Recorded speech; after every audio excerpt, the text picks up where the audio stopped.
আলহামদুলিল্লাহ পরিবারের সাথে প্রথম রোজাতে ইফতারি করলাম। বাড়ি ভর্তি মানুষের জন্য ইফতারি বানাতে পারা যে কত ভাগ্যের ব্যাপার, সবকিছু শিখেছি আমার শাশুড়ি মার কাছ থেকে। এখন আমি একাই করতে পারি। তবে নতুন বর বউ আজকে আমাদের বাড়িতে ইফতারি করবে। নিজের হাতে সব ধরনের চপ বানালাম। ইফতারিতে নরমালি বাড়ির মেয়েরাই কিন্তু চপ বানায়, তাই না? এদিকে আমার বরকে বলেছিলাম জুস বানায় ফ্রিজে রাখতে, কিন্তু সে তার পছন্দের জিনিসগুলা শুধু ফ্রিজে রেখেছিল। একটা সংসারে মেয়েরা যে কত কষ্ট করে এটা নিয়ে ছেলেদের কোনো চিন্তাই থাকে না, তাই না? চলেন প্রথম রোজাটা কিভাবে পরিবারের সাথে কাটালাম আর বাসাতে এত এত কাজ কেমনে করলাম সেটাই জানাবো। আসসালামু আলাইকুম, কেমন আছেন সবাই? ইফতারিতে নরমালি আমাদের বাড়িতে খিচুড়ি, ছোলা, বেগুনি, পেঁয়াজি, মিষ্টি কুমড়ার চপ, পটলের চপ, আলুর চপ, ডিমের চপ এগুলো তো থাকে, সাথে জিলাপি তো থাকবেই। জিলাপি ছাড়া ইফতারিটা কেমন যেন মনে হয়। তো আমি সব চপগুলো রেডি করতেছিলাম। মিষ্টি কুমড়ার চপটা আমার ভীষণ ভালো লাগে। আমি দুপুর 2:30টার দিকেই কাজকর্ম করতে শুরু করেছিলাম, যাতে করে সব আইটেম আমি ইফতারির আগে কমপ্লিট করতে পারি। যদিও বা শরবত আপনাদের ভাইয়াই বানাবে, এন্ড ইফতারির প্লেটও কিন্তু সেই সাজিয়ে দেয়। আসরের নামাজের আগে আমি সব রেডি করে রাখছিলাম যেন নামাজ পড়ে এসে ভাজতে পারি। ভাজা পড়া বাদ দিয়ে সব রান্না বান্না আমি আগে কমপ্লিট করে রাখছিলাম। এক এক বাড়িতে এক এক রকম ভাবে কিন্তু ইফতারি বানানো হয়, তাই না? পরিবারের সাথে একসাথে ইফতারি করাটাও ভাগ্যের ব্যাপার, কারণ কত মানুষ আছে যারা বিদেশে পড়ে আছে, তারা চাইলেও ফ্যামিলির সাথে সময় কাটাতে পারছে না। ইফতারির সম্পূর্ণ ভিডিও দেখার আগে একটু দেখাতে চাই, মাত্র 999 টাকায় মেকআপের 7টা আইটেম পেয়ে যাচ্ছেন। একটা ফুল কাভারেজের ফাউন্ডেশন, একটা কিউট সুন্দর blush, beauty blender, lipstick, eyebrow liner, সাথে থাকবে একটা সেটিং স্প্রে।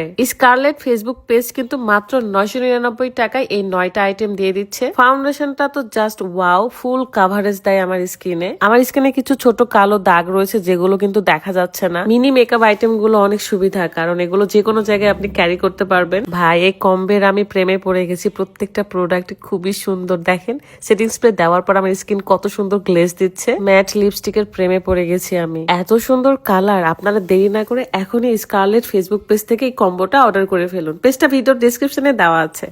আচ্ছা, ইফতারিতে পেঁয়াজি খেতে কারা কারা পছন্দ করেন? ছোটবেলায় তো আমি মুড়ি মাখানো বেশি পছন্দ করতাম, কিন্তু আমার শ্বশুর বাড়িতে কেউ মুড়ি মাখানো তেমন খায় না, তাই এদের জন্য খিচুড়ি, মাংস আর ভাজা পোড়াই থাকে। যারা আমাকে প্রথম থেকে দেখে আসছেন তারা কিন্তু জানেন প্রত্যেক রোজাতে কিন্তু আমরা সেম আইটেম গুলোই রান্না বান্না করি। আপনাদের ভাইয়াকে আমি বলেছিলাম যে একটা জুস বানায় আমার ফ্রিজে রেখো, কিন্তু সে কি করলো, সে তার পছন্দের সবকিছু রাখছে কিন্তু আমার জুস রাখে নাই। কি আর করার, আমার জিনিস আমারই ভালো করে রাখতে হবে। আপনারা হয়তো অনেকে ভাববেন যে আলামিন এবং তার বউ কেন আমাদের বাসায় ইফতারি করতে আসছে বা সেহরি বা কেন করলো। আসলে তারা শহরেই থাকতে চেয়েছিল এবং তাদের কিন্তু আমরা ছাড়া কেউই নাই, আর আমি থাকতে কি তাদেরকে একা ইফতারি করতে দিব, তাই বাসায় ডেকে নিয়েছি। বেসন গুলো ভালো করে মাখিয়ে রেডি করে রাখলাম। এখন আমি ডিমের চপ এবং আলুর চপ রেডি করে রাখবো। তারপর চলে যাব আসরের নামাজ পড়তে, কারণ আসরের নামাজ শেষ করে ভাজা পোড়া করব।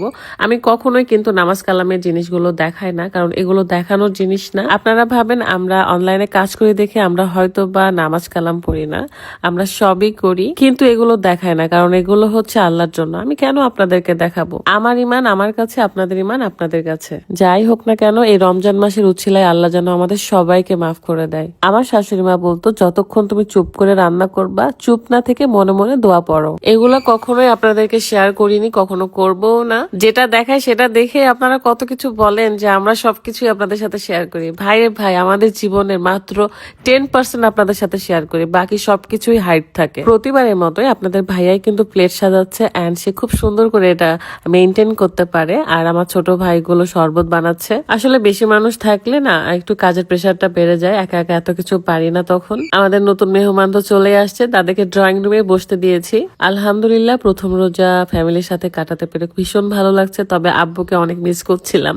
আসলে মেয়েরা বিয়ের পর বোধহয় আর থাকতে পারে না নিজের বাবা মার সাথে, তাই না? বিশেষ করে স্পেশাল দিনগুলোতে পরের এই ঘরটাই যেন নিজের ঘর হয়ে যায়, আর নিজের ঘরটা যেন পর হয়ে যায়। সবকিছুর জন্যই আলহামদুলিল্লাহ, আলহামদুলিল্লাহ, আলহামদুলিল্লাহ। শ্বশুর শাশুড়ির সাথে ইফতারি করে তারপরে আমি এদের সাথে অ্যাটেন্ড হয়েছি। আমাদের ডাইনিং এ 6টা চেয়ার ছিল, আর আমরা ছিলাম টোটাল 12 জন, তাই ড্রয়িং রুম ডাইনিং দুইটা মিলেই আমরা বসে খাওয়া দাওয়া কমপ্লিট করেছি। সকলেই সবার জন্য দোয়া করবেন, আমাদের জন্য দোয়া করবেন, এন্ড আমাদের তরফ থেকে আপনাদের জন্য অনেক দোয়া, ভালোবাসা। ভালো থাকবেন। আল্লাহ হাফেজ। আসসালামু আলাইকুম।